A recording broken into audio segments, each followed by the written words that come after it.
अभी आज दूसरे दिवस की कथा श्रवण करेंगे। जय जय श्री राधे, हर हर महादेव, श्री शिवाय नमस्तुभ्यं।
साईं जी परम दयाल की जय हो। श्याम सुंदर श्री यमुने महारानी की जय हो।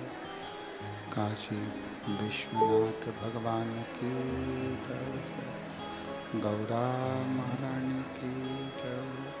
श्री गणेश जी महाराज की जय हो। सरस्वती मात की जय हो। सरकार की जय हो।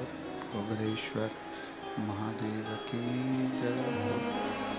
महाकालेश्वर भगवान की जय हो।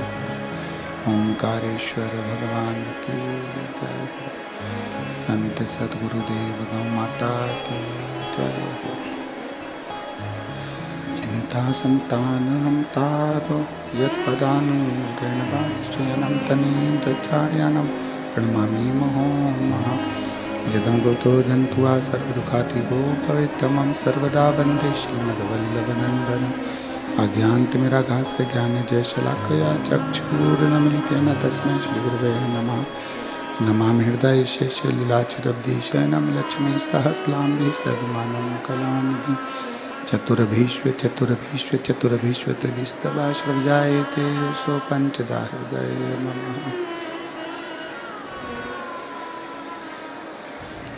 बोल विश्वनाथ भगवान की जय हो। ओम नमः शिवाय। ओम नमः शिवाय। ओम नमः शिवाय। ओम नमः शिवाय। नमः शिवाय।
शिवाय। ओम नमः शिवाय। ओम नमः शिवाय। विश्वनाथ भगवान की जय। महाकालेश्वर भगवान की जय। ओंकारेश्वर भगवान की जय।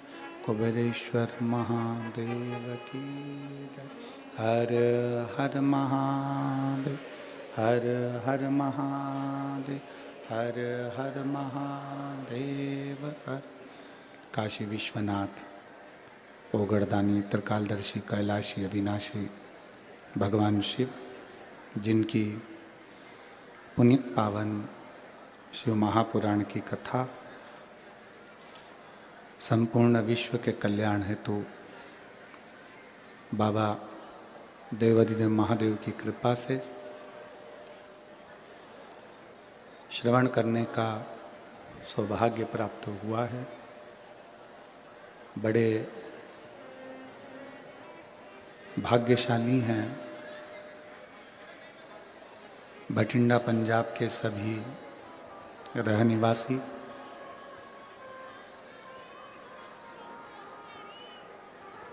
आवाज नहीं जा रही है।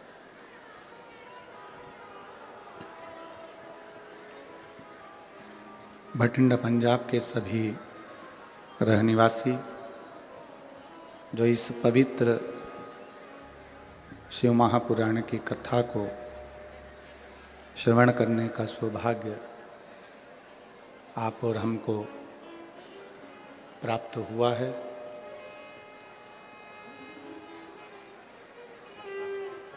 कथा के मुख्य आयोजक के रूप में श्री बांके बिहारी सेवा समिति भटिंडा पंजाब, कथा के मुख्य यजमान श्री अमरजीत जी मेहता पंजाब क्रिकेट एसोसिएशन एवं समाज सेवी भटिंडा पंजाब से, बांके बिहारी सेवा समिति एवं सभी कथा में पधारे हुए भक्तों का बहुत बहुत भाव से स्वागत। एक बार यजमान परिवार श्री अमरजीत जी मेहता जी के लिए जोरदार ताली बजाकर स्वागत वंदन अभिनंदन। जिन्होंने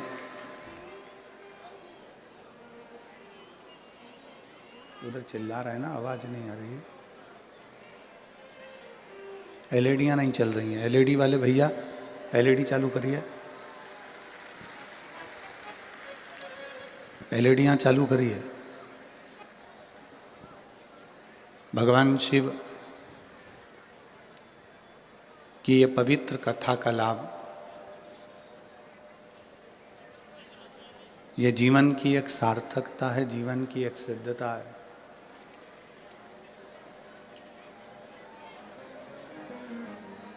शरीर मिल जाना एक अलग विषय है। शिव महापुराण की कथा कहती है कि ये शरीर मिल गया,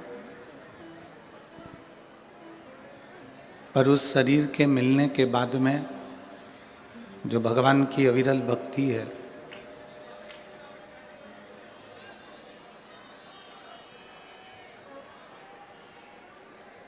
भगवान की जो अविरल भक्ति है, भगवान का जो स्मरण है, भजन है, वो करना बड़ा कठिन है।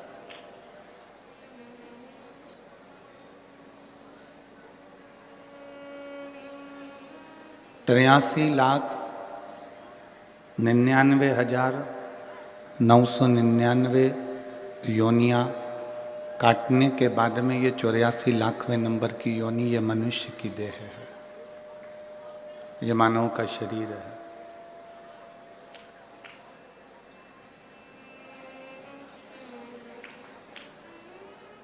अब इतनी योनियाँ काटने के बाद जो ये मानव की देह मिली है, ये जो मानव का शरीर मिला है, अगर हम और आप इसको व्यर्थ में यूं ही गवा दें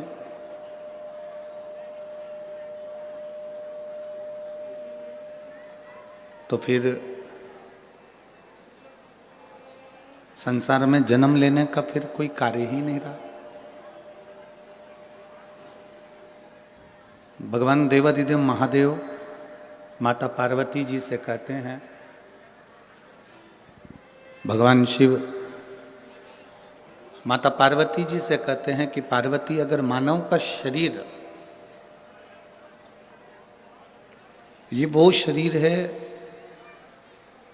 जिस शरीर को पाने के बाद में हम पूर्व में जितने जितने हमने पाप किए होते हैं, जितने जितने हमने गलत कर्म किए होते हैं, जितने जितने हमने बेकार कर्म किए होते हैं, वो सारे के सारे कर्म हम केवल मानव का शरीर प्राप्त कर कर और भगवान का नाम लेकर इस शरीर के द्वारा भगवत भजन कर कर उस पूर्व के किए हुए सारे पापों को हम एक क्षण में समाप्त कर जाते हैं। वो केवल एक मानव का शरीर है और उसका भजन है।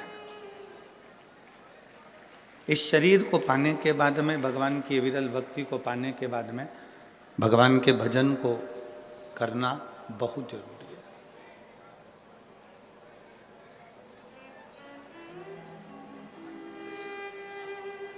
हाँ, शिव महापुराण की कथा एक बात जरूर कहती है कि जो किताब हमको समझ में नहीं आती है, जो किताब हमको समझ में ना आए, उस किताब को कम से कम 2 बार 3 बार 4 बार उसको पढ़िए।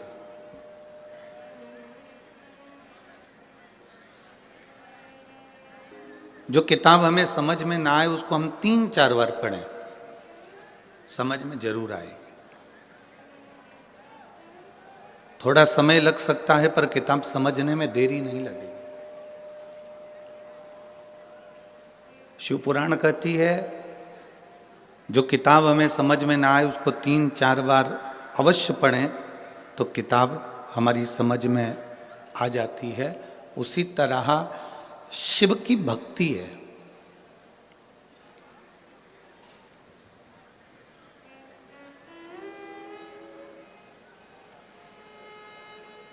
उसी तरह भगवान शंकर की अविरल भक्ति है, भगवान का भजन है, स्मरण है। मान लो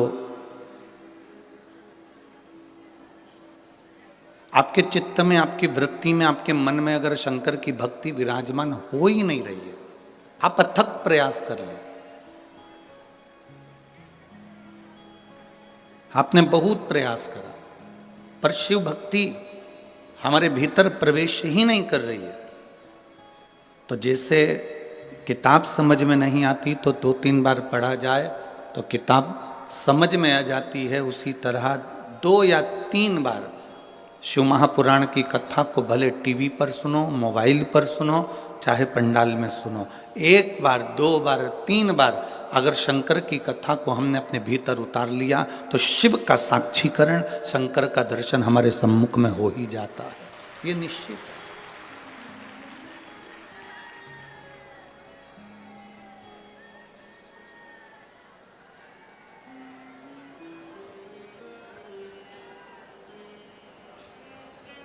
एलईडी नहीं चल रही है कि आवाज नहीं आ रही है?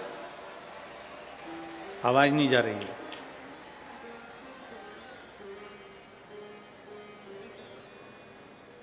एलईडी वाले भैया एलईडी चालू करिए और पीछे की आवाज बढ़ाइए। शिव भक्ति, भगवान शंकर की कथा, शिव तत्व,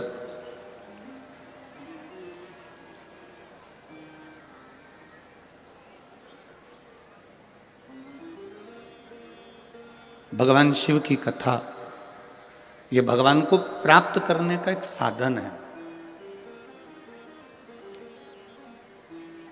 भगवान की अविरल भक्ति को प्राप्त करने का एक साधन है। एक बड़ा सुंदर संवाद शिव महापुराण की कथा में आता है, आप लोग पहले भी श्रवण किए हैं।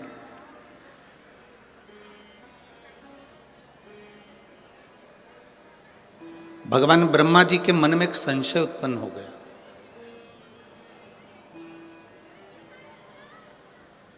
और ब्रह्मा जी के मन में जो संशय उत्पन्न हुआ, ब्रह्मा जी के मन में जो संशय आया, वो संशय ब्रह्मा जी ने भगवान विष्णु से कहा कि प्रभु,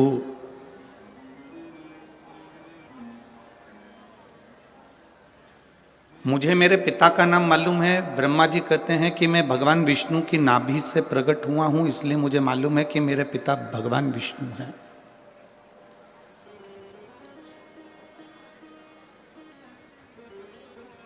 मेरे पिता भगवान विष्णु हैं, ये मैं जानता हूं। ये ब्रह्मा जी कह रहे हैं कि मुझे मेरे पिता का नाम मालूम है कि मेरे पिता भगवान विष्णु हैं, क्योंकि मैं कमल के पुष्प पर नाभि से प्रकट हुआ।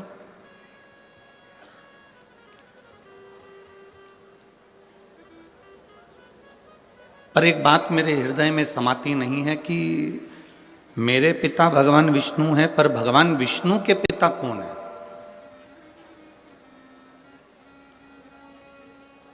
भगवान नारायण के पिता का नाम मैं नहीं जानता, मेरे दादाजी का नाम मैं नहीं जानता। भगवान ब्रह्मदेव कह रहे हैं ये बात, भगवान ब्रह्मा जी कह रहे हैं। अब जैसे ब्रह्मा जी ने कहा तो भगवान विष्णु के मुख से निकल गया कि ब्रह्मा जी, आप कह रहे हो कि आप अपने पिता को जानते हो पर अपने दादाजी को नहीं जानते।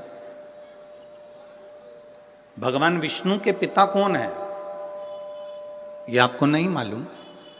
तो स्वयं भगवान नारायण ने अपने मुख से कहा कि मेरे पिता देवाधिदेव महादेव है, वो मेरे पिता है। ये भगवान विष्णु कह रहे हैं कि मैं अपने पिता का नाम जानता हूं, मेरे पिता देवाधिदेव महादेव है।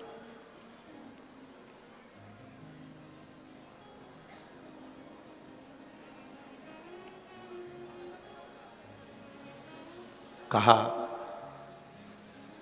मैं आपके पिताजी का दर्शन इसी क्षण करना चाहता हूं और उनसे पूछना चाहता हूं, क्या भगवान नारायण को आपने प्रकट किया?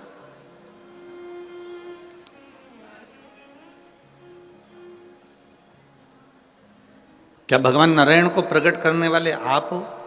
मैं उनसे पूछना चाहता हूं।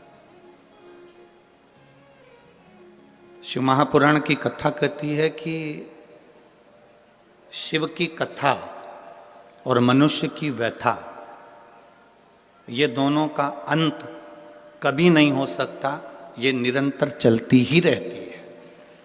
कथा भी चलती रहती है और मनुष्य की व्यथा भी चलती रहती है। कथा भी चल रही है और व्यथा भी चल रही है। मनुष्य की व्यथा, मनुष्य की समस्याएं, मानव जीवन में जो टेंशन है, हमारे जीवन में जो व्यथाएं हैं, ये कभी समाप्त नहीं होती।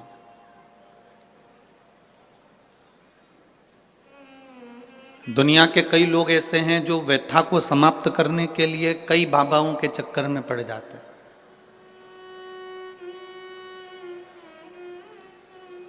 ना जाने कितने कितने जगह पर आप लोग पहुंच जाते हो और वहां जाकर कह देते हो कि हमारे जीवन में ये संकट है, इसको टाल दीजिए, हमारे जीवन में ये कष्ट है, इसको मिटा दीजिए।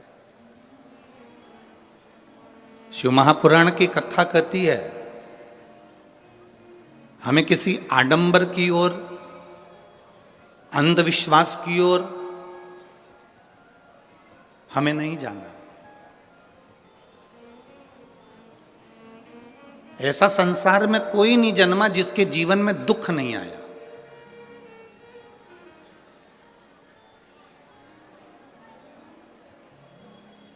मट्टी का जो घड़ा बनकर रखा हुआ है, वो मट्टी का घड़ा अग्नि में तपता है तभी तो उसमें पानी रुकता है।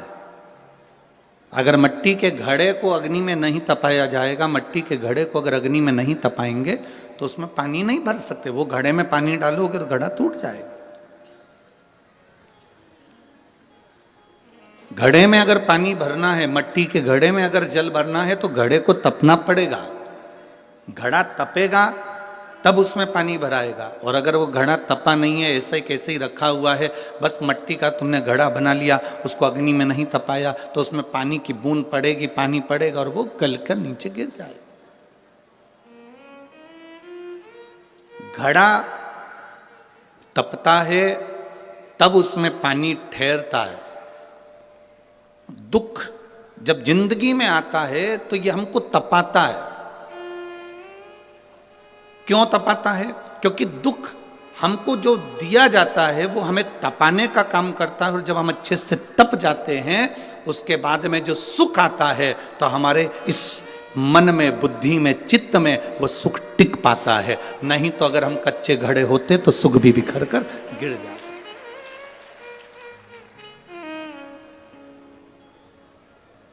वो सुख भी समाप्त हो जाता। क्या राम जी की जिंदगी में दुख नहीं आया? क्या भगवान कृष्ण के जीवन में दुख नहीं आया?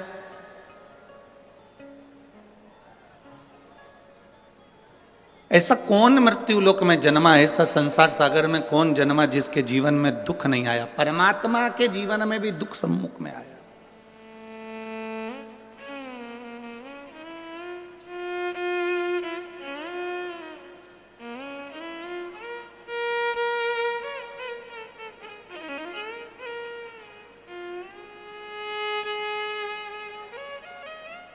एक बात हमने बहुत पहले कथा में कही थी, आपके स्मरण में अगर होगा, जितने लोग टीवी पर कथा सुनते होंगे उनके स्मरण में होगा।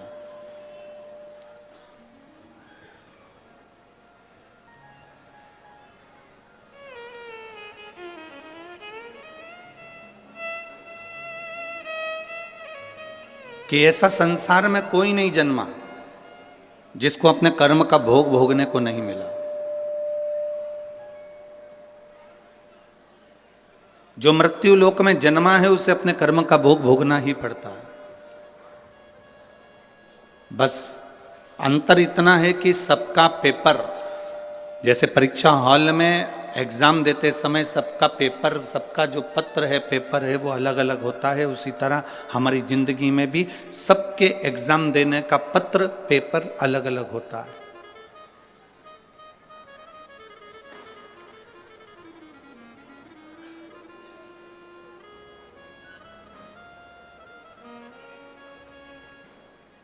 आप माता पिता की सुने ना सुने, आप गुरु की सुने ना सुने, आप भगवान को प्रणाम करें ना करें, आप मंदिर जाएं ना जाएं, आप सत्संग में जाएं ना जाएं, आप किसी गुरुवाणी को स्मरण करें ना करें, पर इतना जरूर याद रखना कि अपने कर्म का भोग मनुष्य को भोगना जरूर पड़ता है। उसको कोई नहीं टाल सकता। अब कोई कह दे कि गुरुजी हमारे जीवन में ये संकट है, हमारे जीवन में ये दुख है और हम बड़े दुखी हैं, तो तुम एक बात का स्मरण करिए, कई लोग तुम्हारे दुख के चक्कर में तुम्हारा फायदा उठाने का प्रयास करेंगे।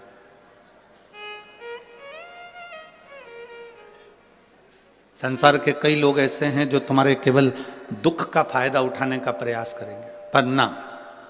शिव महापुराण की कथा कहती है, अगर जिंदगी में समस्या है, राम जी के जीवन में दुख आया तो उन्होंने रामेश्वर धाम की स्थापना करी और भगवान शंकर की पूजन करके लंका पर चढ़ाई करी। भगवान कृष्ण की 16,108 रानियां थी, एक भी रानी से औलाद नहीं हुई भगवान कृष्ण के यहाँ। 16,108 रानी से जब संतान नहीं हुई तब भगवान कृष्ण ने गर्गाचार्य बाबा के कहने पर एक एक रानी के साथ बैठकर 11-11 दिन तक भगवान शंकर का अनुष्ठान किया। तब शिव जी ने प्रसन्न होकर, प्रकट होकर भगवान कृष्ण को वर दिया कि तुम्हारी एक एक रानी के साथ तुमने 11-11 दिन तक बैठकर भगवान शंकर की आराधना करी है, तो मैं तुम्हें वर प्रदान करता हूं कि तुम्हारी एक एक रानी से 11-11 संतान होगी।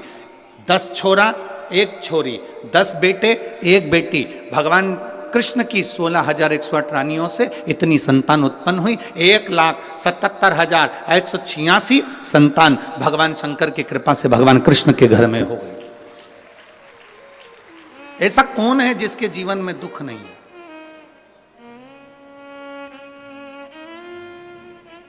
ऐसा कौन है जिसके जीवन में कभी तकलीफ नहीं आई? आती है, कष्ट आता है, रोग आता है, बीमारी आती है, दुख आता है, पर मैंने तेरे ही भरोसे बाबा, तेरे ही भरोसे हवा बिच उड़ती जावांगी बाबा, डोर हथो छड़ी में कटी जावांगी भोले, मैं तेरी बता शंभू, मैं तेरी बता हवा बिच उड़ती जावांगी बाबा, डोर हथो छड़ी में कटी जावांगी। सबके जीवन में दुख है, सबके जीवन में तकलीफ है, पर जिसने शिव को साध लिया, भगवान राम जी ने शंकर भगवान की आराधना करी, शिव जी की पूजन करी, उनको साध लिया, गला पकड़ रहा है। भगवान शिव की आराधना भगवान राम जी ने करी, शिव को साध लिया, तो उनकी जिंदगी सार्थक हो गई। भगवान कृष्ण ने भगवान शिव की आराधना करी, साध लिया, उनका जीवन सुखमय हो गया। एक लोटा जल लेकर मंदिर जाने वाला जब भगवान शिव की भक्ति को साध लेता है, तो दुख उस भक्त का नहीं होता, दुख मेरे भोलेनाथ का हो जाता है, आपका दुख उसका हो गया। एक पत्र है, देखिए,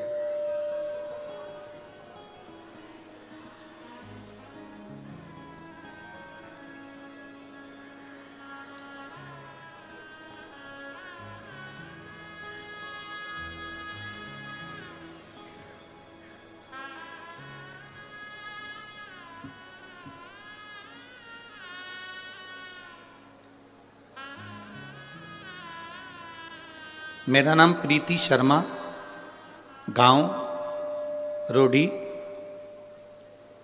सिरसा से हूँ। कहीं बैठी हो तो हाथ हिला सकती हैं, अगर कहीं बैठी हो आप ही हैं। श्री शिवाय नमस्तुभ्यं।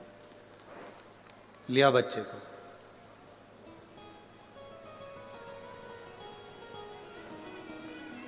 गुरुदेव, मेरा नाम प्रीति शर्मा है, गांव रोडी, सिरसा से हूँ।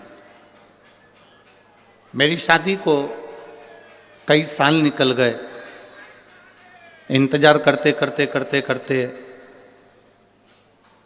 संतान के सुख के लिए मैंने 5 साल इंतजार करा, 5 साल तक भी संतान नहीं हुई। 6 साल निकल गए, 7 साल निकल गए, 8 साल निकल गए, 9 साल निकल गए, 10 साल निकल गए, पर संतान का सुख नहीं हुआ। ऐसा कोई डॉक्टर नहीं था, हरियाणा का भी, पंजाब का भी, राजस्थान का भी और दिल्ली तक मैंने डॉक्टरों को दिखाया, पर संतान का सुख नहीं आया। टेस्ट भी करवाए, संतान का सुख नहीं आया। 11 साल निकल गए, 12 साल निकल गए, पर संतान का सुख नहीं आया गुरुदेव। तब मेरे जीजाजी ने बताया कि, मेरे जीजाजी का नाम संदीप शर्मा है, उन्होंने बताया कि टीवी पर कथा आती है, एक बार तू आसन बिछा के दिल से बाबा देवादिदेव महादेव की कथा को श्रवण कर। गुरुदेव, उस समय आपकी कथा चल रही थी और मैंने टीवी खोलकर 1 बजे से 4 बजे तक कथा का रसतत्व ग्रहण करा। मैं बाबा का क्या गुणगान करूं गुरुदेव। मंदिर जाना मैंने उसी दिन से प्रारंभ करा और शिव जी को जल चढ़ाना प्रारंभ करा। मैंने बाबा से प्रार्थना करी कि मैंने सारे डॉक्टरों से इलाज करवा लिया, टेस्ट बेबी भी करवा लिया, पर मुझे औलाद नहीं हुई है। बाबा आप कृपा करना। सफेद आंकड़े की जड़ को तुमरुका जी का नाम लेकर कमर में बांधा, 1 बेलपत्री को रोज खाना प्रारंभ करा, शिव जी पे जल चढ़ाना प्रारंभ करा। केवल आप कहते हो 3 महीने तक लगातार करो गुरुजी, मैंने 5 महीने तक करा, पर मेरा गर्भ नहीं ठहर पाया। जब मेरा 5 महीने तक भी गर्भ नहीं ठहरा तो भी मैंने भगवान की कथा नहीं छोड़ी, लगातार टीवी के सामने बैठकर कथा सुनती रही और बेलपत्र चढ़ाकर उसको खाती रही। 5 महीने पूरे हुए, 6ठा महीना लगा और मेरे पेट में मुझे दर्द उत्पन्न हुआ। मैं डॉक्टर को दिखाने के लिए गई तो डॉक्टर ने कहा आपका 2.5 महीने का गर्भ ठहर चुका है।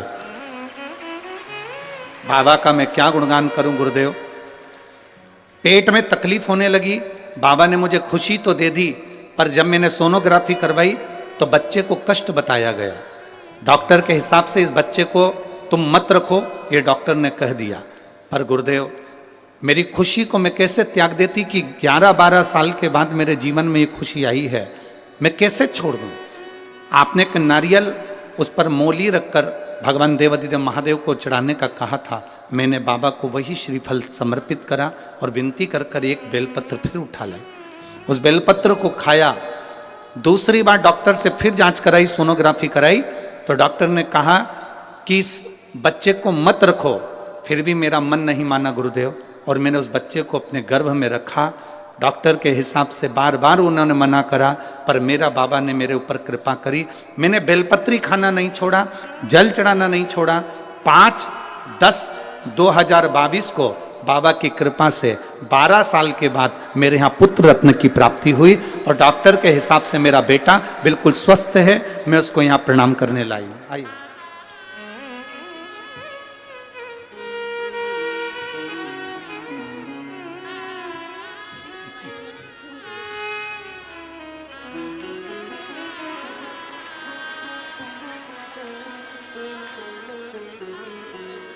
प्रणाम करो।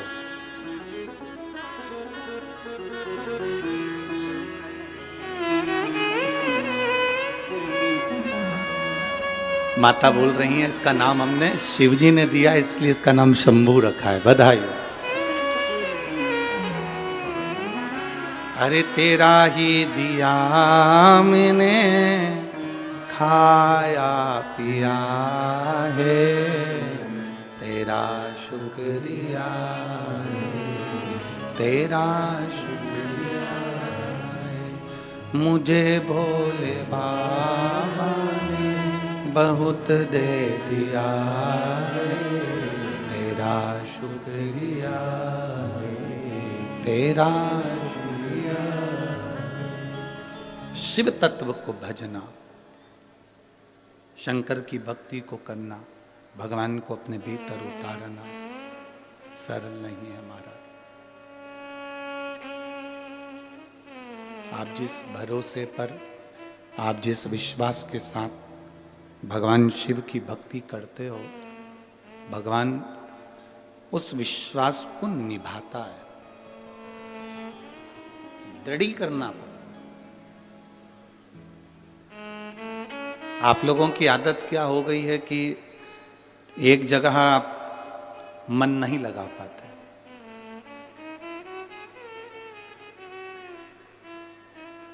एक गुरुजी ने 2 चेले को भेजा कि मुझे प्यास लगी है, पानी लेकर आ और कुआं खोद के लाना।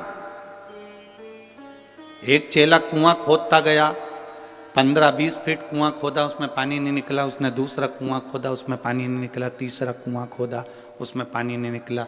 चौथा कुआं खोदा, उसमें पानी नहीं निकला। और एक चेला कुएं को खोदता गया, खोदता गया, खोदता गया। आखिरी में उसमें पानी निकला। वो गुरुजी के लिए लेकर आ गया। वो गुरुजी के लिए जल लेकर आ गया। एक चेला 15 फीट यहाँ कुआं खोदा, 20 फीट वहां खोदा, 25 फीट वहां खोदा, 60 फीट वहां खोदा, 100 फीट वहां खोदा, 200 फीट वहां खोदा, 300 फीट वहां खोदा, पानी नहीं निकला। और एक शिष्य ने एक ही जगह पर नीचे तक खोदता गया, खोदता गया, खोदता गया, पानी तो निकलेगा ना। बस आपको भी ये कथा अपने भीतर उतार लेना है। हमारी आदत पड़ गई है, यहाँ से काम नहीं हुआ वहां पहुंच, से नहीं हुआ वहां पहुंच गए, वहां से नहीं हुआ वहां पहुंच गए। 25 जगह कुएं खोद लिए पर पानी नहीं निकला। आपसे निवेदन है, एक ही जगह दिल लगा लेते, एक ही जगह भगवान की भक्ति में इतना चित्त, इतना विश्वास पक्का कर लेते तो कुएं में से पानी निकल ही जाता। ये निश्चित है। आप भरोसा दृढ़ करो ना, आप विश्वास पक्का करो, आपका दृढ़ता पक्की करो, विश्वास पक्का करिए, भरोसा पक्का करिए।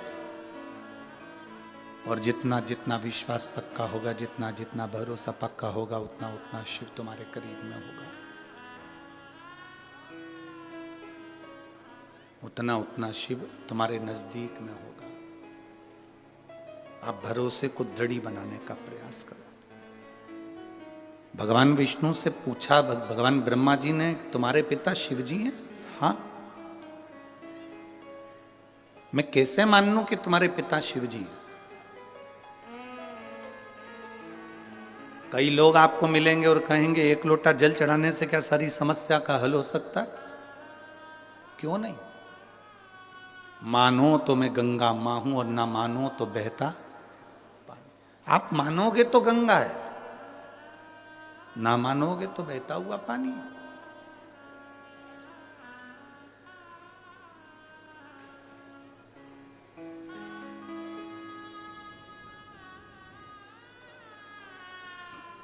ये आपके ऊपर निर्भर करता है कि आप परमात्मा को कैसे रिझा रहे हो।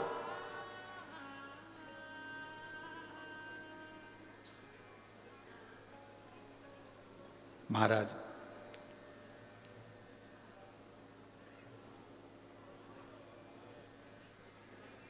क्या शिव तुम्हारे पिता हैं?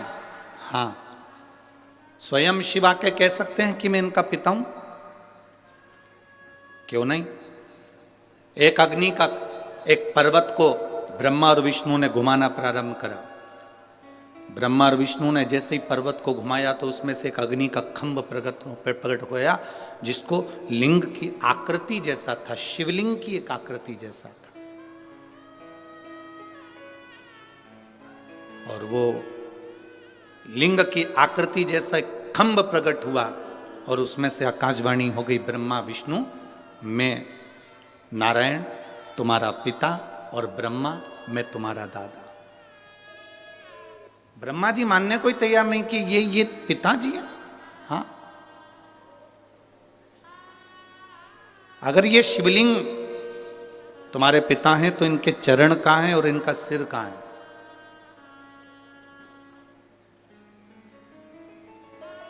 जिस शिवालय में आप जल चढ़ाने के लिए जाते हो, जिस शंकर जी के मंदिर में आप जल चढ़ाने के लिए जाते हो, उस शंकर जी के शिवलिंग में कोई तुमसे पूछे कि इसका चरण कहां है, इसका सिर कहां है, तो आप बता नहीं सकते, क्योंकि शिव महापुराण की कथा कहती है कि एक एक कण कण में, एक एक कण कण के अंदर मेरा शंकर का वासा है।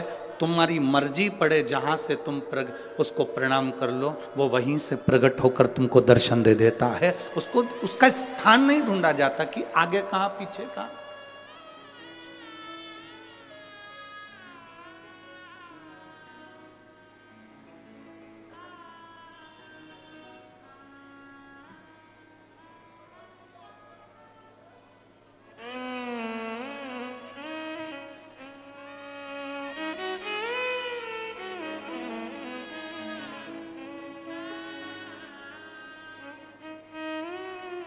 एक बार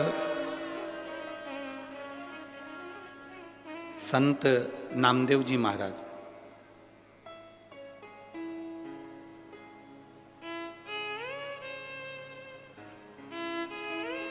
ये पंजाब की पवित्र भूमि पर आ गए।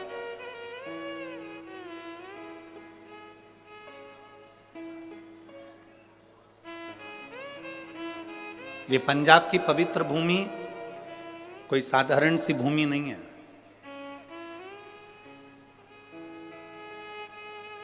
शंकर भगवान को अगर प्राप्त करना है, बद्रीनाथ हो, केदारनाथ हो, कैलाश पर्वत हो, श्री खंडेश्वर महादेव हो, केदारेश्वर महादेव हो, भगवान शिव की प्राप्ति अगर करना हो तो ये पंजाब की भूमि कोई साधारण भूमि नहीं है, संतों की पवित्र भूमि है और यहां से शंकर की यात्रा प्रारंभ होती है। यहां से शिव की प्राप्ति का केंद्र बिंदु है ये पंजाब की धरा।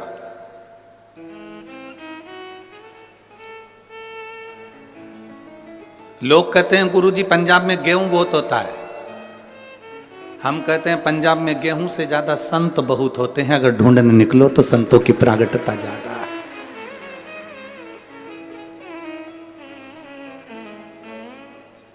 महाराष्ट्र में जन्मे हुए नामदेव जी महाराज, महाराष्ट्र में बड़े हुए नामदेव जी महाराज कई वर्ष इस पंजाब की भूमि पर निकाले हैं नामदेव जी महाराज। गुरु नानक देव जी से उनका मिलन हुआ और गुरु नानक देव जी से जब मिलन हुआ तो नामदेव जी उस समय पर गुरु मंत्र नहीं लिए हुए थे।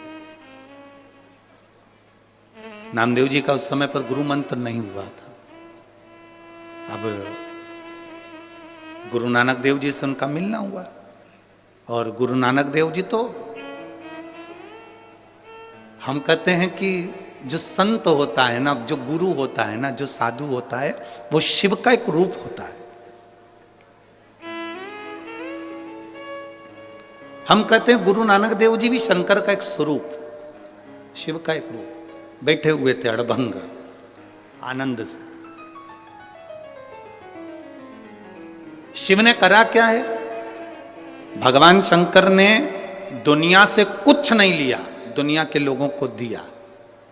आज भी गुरु नानक देव को मानने वाले जितने सिख समाज के लोग हैं, जितने सिख धर्म के लोग हैं, ये दुनिया से लेना नहीं जानते, ये दुनिया को देना जानते हैं। आज भी आप किसी भी गुरुद्वारे में चले जाओ, वहां लंगर चलता मिलेगा। आप किसी भी गुरुद्वारे के दरवाजे पर पहुंच जाओ, आपको वहां विश्राम मिल जाएगा। आप किसी भी गुरुद्वारे के सम्मुख में पहुंच जाओ, वहां आपको भरपेट भोजन मिल जाएगा। वहां यह नहीं पूछा जाता कि आप ब्राह्मण हो कि क्षत्रिय हो कि वैश्य हो कि शूद्र हो। वहां तो गुरु के दरवाजे पर आ गए, मतलब गुरु के आप बनकर आए हो, मतलब गुरु के हो आप। वहां यह नहीं पूछा जाएगा कि आप ब्राह्मण हो कि क्षत्रिय हो कि वैश्य हो कि शूद्र हो। वहां गुरु के होकर आए, गुरु के द्वार आए हो, गुरुद्वारे तक आए हो, तो वहां गुरु का दरवाजा। और हमको बहुत अच्छा लगा इस भटिंडा पंजाब में भी सिख समाज के लोग, सिख धर्म के लोग चारों तरफ इस ग्राउंड के आसपास में खूब सेवा कर रहे हैं और खूब प्रेम से सेवा में लगे हुए हैं। मैं धन्यवाद देता हूं सारी सिख समाज को, बहुत बहुत धन्यवाद है, साधुवाद है।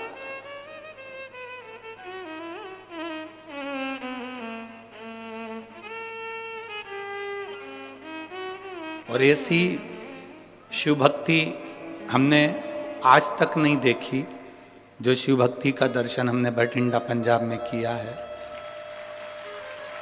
देखिए, सारी सूचना, हम तो बाहर निकलते नहीं हैं और आपको भी मालूम होगा 3-4 दिन हम किसी से मिलते नहीं हैं। हमारे ये यजमान परिवार से भी पूछना, जिस कमरे में हम हैं उस कमरे में हमारा भजन है, हमारे भोलेनाथ की सेवा, ठाकुर जी की सेवा, अपना पाठ, पूजन, स्मरण। यजमान परिवार से भी हम नहीं मिलते कि उनसे मिलना हो हमारा, ना भजन अपना। 3-4 दिन किसी से नहीं। पर जब जजमान, जितने लोग यहाँ आते हैं कथा सुनने वाले, इनके रिश्तेदार जब यहाँ के फोटो, वीडियो और अन्य बातें लिखकर सीहोर भेजते हैं ऑफिस में, तो वहाँ मालूम पड़ता है। फिर वहाँ से सूचना आशीष जी के पास आती है, फिर आशीष हमको बताते हैं कि गुरुजी, इस भटिंडा के जहाँ कथा स्थल है, इसके आसपास में जितनी होटलें बनी हुई है, उन होटलों में भी होटल के मालिकों ने अपनी अपनी होटलें खोल दी और मात्र 100-200 रुपये में रहो भी, खाओ भी, सो भी, स्नान भी करो, गर्म पानी भी दे रहे हैं और व्यवस्था भी दे रहे हैं। इतने मैं भटिंडा पंजाब के एक एक भक्तों को, शिव भक्तों को बहुत बहुत साधुवाद देता हूं कि आपकी भक्ति बड़ी विचित्र है, बड़ी भक्ति विचित्र। ये प्रेरणा है संपूर्ण विश्व के लिए, ये प्रेरणा है संपूर्ण भारतवासियों के लिए। कमाने के लिए जिंदगी पड़ी है, पूरे जीवन सुबह 9 बजे से लेकर रात्रि को 10 बजे तक अपनी दुकान पर बैठकर कमाओगे, आखिरी में अपनी पत्नी और बच्चों को देकर जाओगे और इतना बड़ा फोटो दीवार पे टंगा जाएगा और उसमें होएगा जाएगा कुछ नहीं, केवल स्माइल देते मिलोगे और प्लास्टिक के फूल की माला तुम्हारे ऊपर टंगी होगी। पर जिसने शिव के भक्त इतने आए हैं और उनकी सेवा, भले तुमने हाथ जोड़कर एक अन्न का निवाला भी अगर किसी के मुख में दिया है तो समझ लेना कि 33 कोटि देवताओं का पेट भर दिया है, सारे संत साधु गुरुजन का पेट भर दिया। करो सेवा, करो।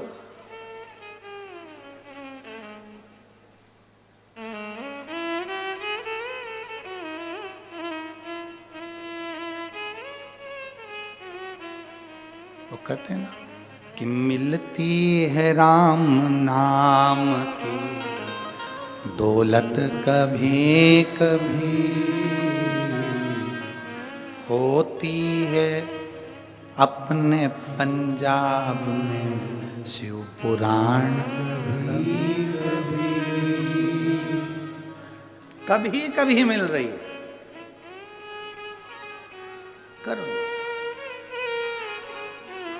डरना नहीं, भीड़ बहुत है।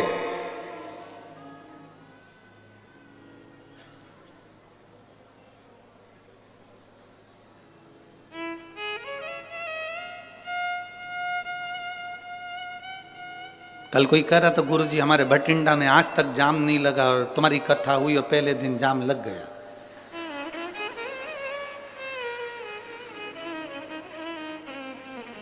हमने कहा जाम क्लियर हुआ कि नहीं हुआ वो बताओ।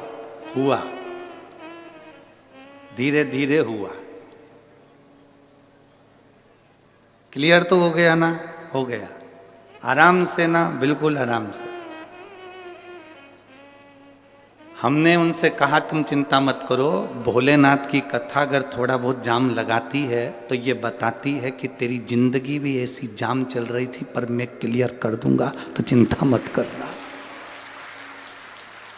तो टेंशन मत ले, शिव तत्व को जान, भगवान शंकर की भक्ति कर, घबराना नहीं है। भीड़ बहुत है, बहुत ट्रैफिक है, ना ना ना, उसके दरवाजे तक जाना मेरा काम है और मेरी बिगड़ी बनाना तेरा। हम पहुंच गए उसके द्वार तक, फिर उसकी मर्जी।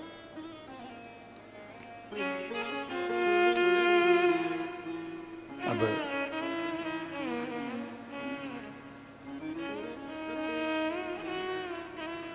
कहा महाराज